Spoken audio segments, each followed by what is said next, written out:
ایک دفعہ ایک ملک کا بادشاہ بیمار ہو گیا۔ جب بادشاہ نے دیکھا کہ اس کے بچنے کی کوئی امید نہیں تو اس نے اپنے ملک کی رعایا میں اعلان کروا دیا کہ وہ اپنی بادشاہت اس کے نام کر دے گا، جو اس کے مرنے کے بعد اس کی جگہ ایک رات قبر میں گزارے گا۔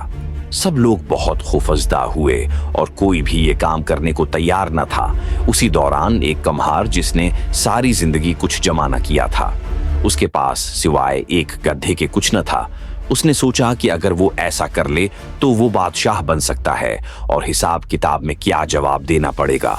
اس کے پاس تھا ہی کیا ایک گدھا اور بس۔ سو اس نے اعلان کر دیا کہ وہ ایک رات بادشاہ کی جگہ قبر میں گزارے گا۔ بادشاہ کے مرنے کے بعد لوگوں نے بادشاہ کی قبر تیار کی اور وعدے کے مطابق کمہار خوشی خوشی اس میں جا کر لیٹ گیا اور لوگوں نے قبر کو بند کر دیا۔ کچھ وقت گزرنے کے بعد فرشتے آئے اور اس کو کہا